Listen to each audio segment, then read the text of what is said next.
Welcome to the Queen of Hearts podcast. And here's the queen herself, registered dietitian Heather Klug. Hello, everyone, and welcome to the Queen of Hearts podcast. I'm Heather Klug, registered dietitian with the Karen Yance Women's Cardiac Awareness Center. With me today is Bethany DeBrew-Adams, our health communications coordinator. Hello, Bethany. Hello, Heather. I love how you sing my name now. I know, don't you? It's kind of fun. Woohoo! We're talking about such a fun topic today, so. Yeah, the fourth Tuesday in March is designated as Diabetes Alert Day. You didn't see that coming, everyone. Alert. It's a one-day wake-up call that focuses on the seriousness of diabetes and the importance of understanding your risk. So serious face on now. Yes, serious. Today we want to discuss the ins and outs of diabetes, how to spot risks and symptoms, and how you can prevent, control, and even reverse diabetes. Yeah, that's a big one. I don't know if people know, but we'll be talking about that later on, how you might be able to reverse it. Yes, so stay tuned. So let's start with what is diabetes and why does it matter? I mean, obviously we know diabetes isn't good, so that's part of why it matters. But diabetes is a disease that occurs when the hormone insulin doesn't do its job of transporting glucose out of your blood and into your cells. Mm-hmm. So when this happens, it means your blood glucose, which is sometimes referred to as blood sugar, becomes too high, and that's when problems start to arise. Yep. And the why it matters is incidences of diabetes just keep going up in the U.S. Up and up. Oh, yeah. So this one's going to really, really hit you in the gut, everybody, because back in 1958, 0.93% of all people in America had diabetes. A little less than 1%. Less than 1%. In 2015, that went up to 7.4%. And now more than 30 million Americans are affected by diabetes, and that's about 10% of the American population. 10.5% to be exact. Okay. Call me a liar by 0.5%, but so yeah, it just keeps going up. And we want to kind of work on reversing that trend. Yeah. Well, let's talk next about the 3 types of diabetes. Right. And just to keep in mind, all types can be dangerous, right? Because they cause damage to multiple parts of your body. Right. So I'll start with type 1. This occurs when your body, specifically the pancreas, doesn't produce insulin. This often occurs in childhood, and so sometimes type 1 diabetes is referred to as juvenile diabetes. Right. Although it can occur at any age. Right. So they've really been moving away from that term for the last few years. Right. They don't really call it that anymore. But it's an autoimmune disorder, and it wipes out all of your beta cells that make that insulin. All right. Next is type 2. I think the diabetes that probably comes to mind for most people. It's the most prevalent. This develops over time because your body is no longer responding to insulin the way it should. Mm-hmm. As the disease progresses, if it is not controlled, your body can lose the ability to produce enough insulin. Okay. And then the third type is gestational diabetes, and this occurs in pregnant women and often disappears after giving birth. However, about 50% of women who have gestational diabetes will develop type 2 diabetes later on in life. Yikes. And we've learned that this also increases risk for heart disease. Right. And gestational diabetes is one of those little red flags that tends to come up when women are pregnant. So just some quick facts about diabetes. Again, I want to mention that more than 30 million Americans are affected by diabetes. So about 1.5 million men and women are diagnosed with diabetes every year. And about 16.2% of women are estimated to have diabetes, whether they're diagnosed with it or not. So there's a lot of people out there who have it who don't know that they have it, and that can be dangerous. Yes. 84 million Americans are living with pre-diabetes, which we talked about in a prior podcast, which we'll link to.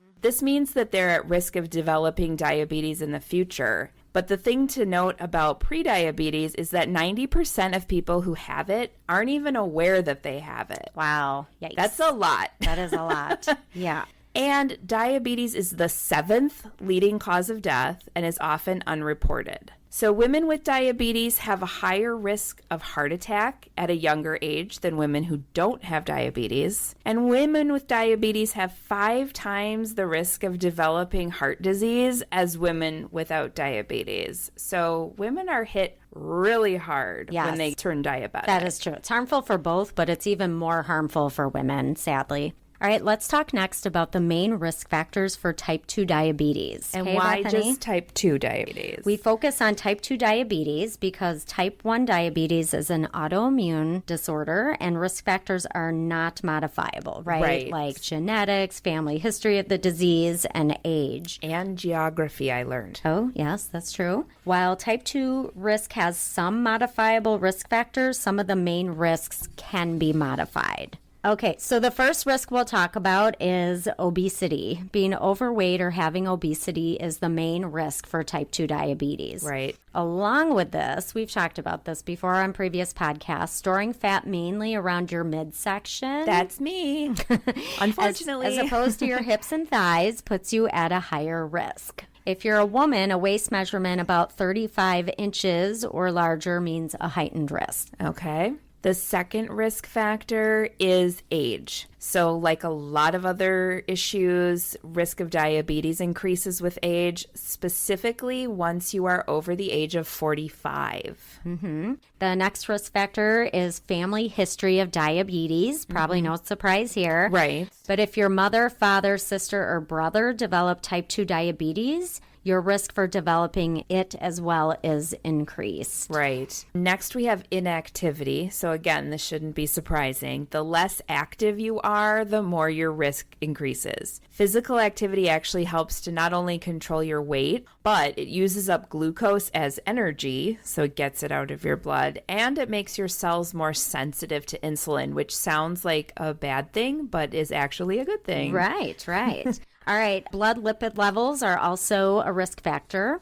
An increased risk is associated with low levels of HDL, cholesterol. The good stuff. Good, or I always think of it as healthy. Right. H is healthy. And high levels of triglycerides, another type of fat in your blood. So especially when you have both of those, a low HDL and high triglycerides. Gotcha. And finally, we have race and ethnicity. So it's not really clear as to why people of certain races have a higher risk of diabetes, but people who are Black, Hispanic, Native American, Asian, and Pacific Islanders are all at a higher risk for developing type 2 diabetes, unfortunately. Yeah. All right, if you are a woman, you have some unique risk factors for type 2 diabetes. No kidding. Right? I know. So the first one is having polycystic ovary syndrome, also known as PCOS. And this can cause insulin resistance. About half the women with this issue will develop diabetes. Yikes. The second one is suffering from depression. So people who are depressed have elevated levels of stress hormones like cortisol, and that can lead to problems with glucose or blood sugar metabolism. It can also increase insulin resistance and make you accumulate more belly fat. Fun stuff. Cortisol's a nasty hormone. I know. And women, unfortunately, tend to suffer from depression at higher numbers than men do. So that's why their risk is also increased with this depression marker. All right, next thing to talk about. Signs and symptoms we should all look out for when it comes to diabetes. All right. Okay? Hit me. All right. So increased thirst, like you are thirsty a lot of the time. Right. And it's more than, oh, I feel like I need a drink of water. Oh, yeah. This is out of the ordinary. Like you're just drinking almost nonstop, pretty much, right? And then frequent urination. Which makes sense. Well, if you're drinking Logically. more, right? But it also means you're spilling out usually like glucose and sometimes protein in your urine, actually. So Okay. your body has to, that blood sugar has nowhere to go. It's got to go somewhere. Right. Okay. Along with this, unintended weight loss. But I want to point out it's like rapid weight loss. And you Okay. haven't been focusing on losing weight. So if you are all of a sudden losing like 10 pounds or 20 pounds in a month, Right. and you weren't trying to, that's a sign you could have diabetes. Okay? Right. The next one is fatigue. So again, kind of just really, you're tired all the time. Blurred vision is another big one. Okay. And then frequent infections. We'll talk about a couple of those in just a moment. And then usually you don't heal well from those infections too. And then numbness or tingling in your hands and feet. And then the last one is areas of darkened skin, usually in the armpits and the neck. Right. And they describe it as like feeling velvety almost. In what I've read. So, and now let's go on to women, because again, women have some unique symptoms that men might not necessarily see. And it starts with vaginal itching and or pain, as well as vaginal or oral yeast infections. Really fun stuff, of course.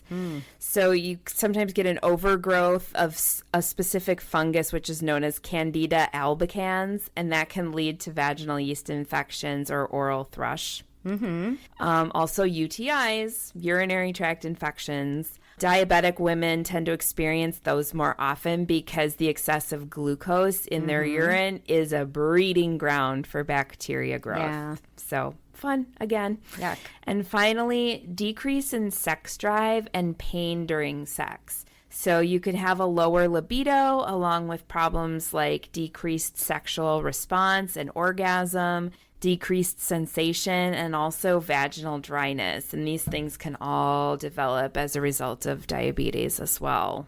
Okay, so we talked about the types of diabetes, how prevalent it is and how it's increasing. We talked about risk factors for everybody and specific ones for women. So next, how do you get checked for diabetes? Right. So there's a few different ways. The first one we're going to talk about is an online assessment. Okay. Since prediabetes has no symptoms, certain metrics like weight and blood pressure are really good indicators of diabetes risk. So we're going to go through what's called the American Diabetes Association online test. We'll put that in the show notes, right? So you can go to that. I also have a printed version here too. So it consists of 7 questions, and each answer gets you between 0 to 3 points. So I'm just going to go through the questions they ask you. So the first one is, how old are you? Okay. So you start picking up points once you turn 40, just so you know. So it's a little lower.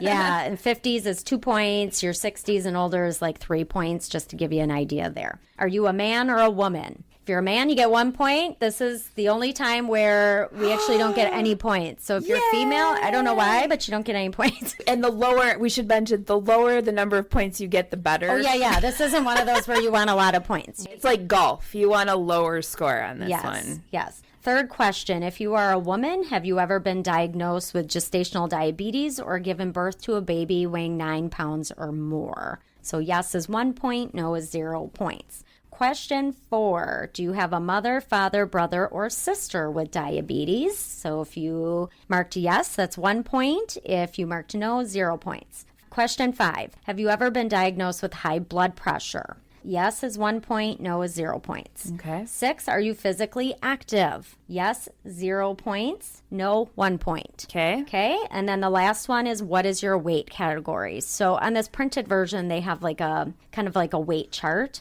and it goes by height and how much you weigh. So people will have to kind of look that one up. But basically, if you have a BMI under 25, you're going to have, 0 points, right? If you're in the overweight category, you're going to have 1 point. If you're in the obese category, it's 2 points. And if BMI gets really high, you might have 3 points there. Right. So the heavier you are for your weight, the more points you're going to have. So then you calculate all those up. And if you have more than 5 points, you go see a doctor. You make an appointment with your doctor and say, I did this diabetes risk test and I scored 5 points or more. Right. So they can get you checked out and go through everything they need to with you. All right. Well, that leads into the next way to kind of monitor yourself for these issues, and that's to look out for symptoms and log them. So obviously, if you've taken the online assessment, like you said, and you've gotten 5 points or higher than that, this is a good time to kind of look at yourself and go, okay, am I having any symptoms that seem out of the ordinary for me?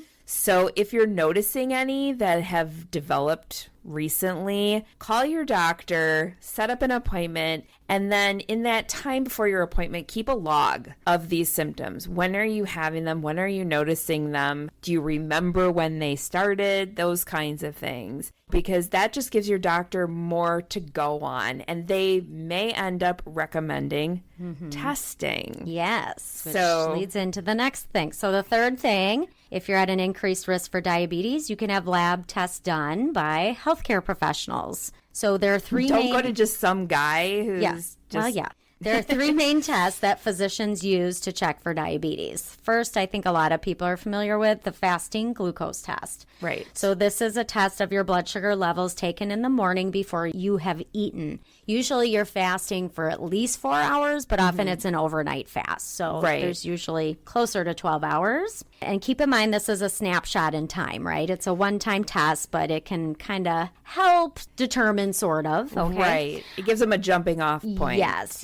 Good way to put it. Second test is an oral glucose tolerance test. This one sounds unpleasant because I don't know what that means. The beverage containing glucose. Yeah. Is well, vague. glucose is sugar, so it's pure glucose, though, which surprisingly is not super sweet, believe it or not. Yeah. So drinking a beverage containing glucose and then having your blood glucose levels checked every 30 to 60 minutes for up to 3 hours. Ooh. And so in most people, after 2 hours, your blood sugar levels should have come back down, right? So they go up after you eat, but within 2 hours, they come back down. They should be under 140 after the 2 hour mark. Okay. So in this test, they're checking it up to 3 hours. And if it's still above that 140 mark, that indicates something is off. Right. Like your body's just not using that glucose up like it should. So that 2 hours is, pardon the pun, the sweet spot. Ooh, good way to put that too, Bethany. You're just on it today with the puns.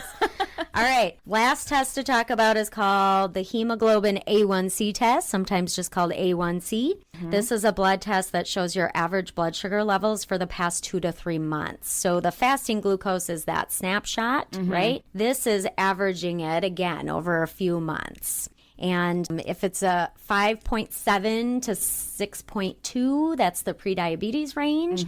If it's above 6.3%, then you're considered to have type 2 diabetes. Okay. Which brings us to how you can lower your risk for diabetes. So obviously, you're going to want to do some things that are the opposite of the risk factors that we mentioned. So that starts off with being more physically active. And we talk about this all the time. We are legitimately recommending this pretty much in every podcast. You want to engage in at least 30 minutes of moderate intensity activity at least 5 days a week. And you don't have to do all 30 minutes all at once. You can break it down. Yeah. In fact, let me give you guys a really good tip. If you can do this with your schedule, this is what's been shown in some research studies to be really effective and better at lowering your A1C levels that I just talked about. That 30 minutes Bethany was just mentioning, you take that and you divide it into 3 and actually walk for 10 minutes after your 3 main meals for the day. Okay. And they found that compared to doing 30 minutes all at one time, doing the 10 minutes after each of those 3 meals actually lowers your A1C levels much more effectively. Really? Yeah, and it kind of makes sense because your blood sugar levels are going up after you eat. So if you exercise during that time, they're going to bring them down much better. See, now I would like to recommend that this is good for dog walkers out there because in my house, that's usually when the dog gets walked. We finish dinner. Before we clean up the kitchen, we take the dog for the evening walk. My husband takes him out after breakfast. I don't do that because I'm a woman and I have to get ready in the morning. So you guys are good. We try. All right. So the next thing to help lower your risk for diabetes, this is a big one, lose weight and keep it off. That keep it off is the little, how do you keep it off? Okay, recent research published in Diabetic Medicine shows people who lost 10% of their body weight in the first 5 years following a type 2 diabetes diagnosis were more than twice as likely to put the disease into remission than those who maintain their weight. Wow. Remember we talked about reversing diabetes before? So this is one of the big things to really help with that. Okay? And 10% of your weight, I mean, it's not unheard of to be able to do that. No, it's not a ton of... If you weigh 200 pounds, that's 20 pounds to lose, right? And if you're doing that smart, 1 to 2 pounds a week, minimum Even 1 pound a week. It's half a pound a week. I mean, it adds up. Right. It's not going to take you more than 6 months to get that done. The interesting part about that study, if I may add, the first study that was done where they initially did the strict diet. So these people were put on, I believe it was a liquid diet for 3 months, I want to say, at the very beginning. So they were being monitored extremely closely. But there was a 2019 study done where people were told to diet. They had to lose the same amount of weight, but they didn't have to follow any particular diet or any particular exercise plan. And they had similar outcomes. Okay. So that's good news. So just losing the weight Just was losing the weight it doesn't really matter necessarily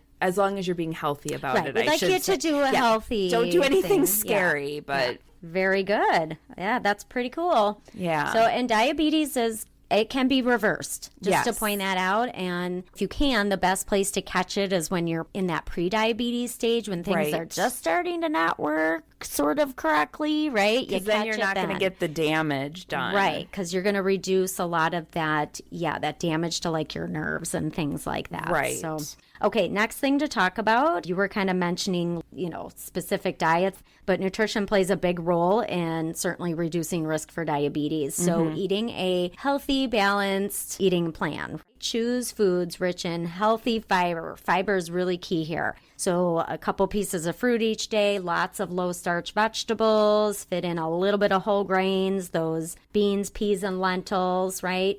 Try to watch the fat a little bit, and then keep calories sensible. Makes sense to me. Yes. And finally, the last bit is know your family health history. And I think this is something that previous generations didn't always do as much just because the conversations around health were very different. And now we're being a little more open about what we're all going through. So if you don't know if anybody in your family has diabetes, ask somebody. Yeah. Moms are a great source of information for a lot of these things. You could have a nice conversation and just slip that in there. I would think that usually comes up if it's a holiday with food in it and Right. stuff. Like, oh, by the way, as we're cracking into this pie, does anybody have diabetes? Is that what you're thinking?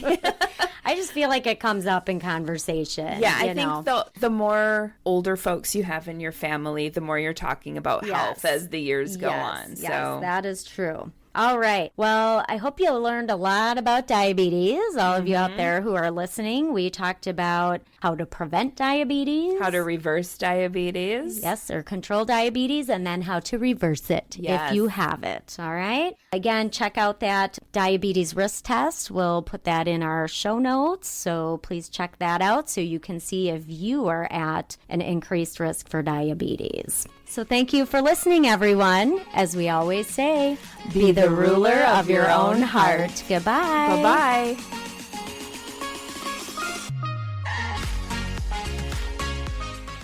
Thank you for joining us on the Queen of Hearts podcast. Our podcast is recorded here at Marion's Women's Cardiac Awareness Center inside Aurora St. Luke's Medical Center in Milwaukee, Wisconsin. For more heart-healthy tips, recipes, and more, visit our website at www.carenyatcenter.org. Like us on Facebook at Center and follow us on Pinterest. If you like what you hear, and be sure to tell us. Until next time, be ruler of your own heart.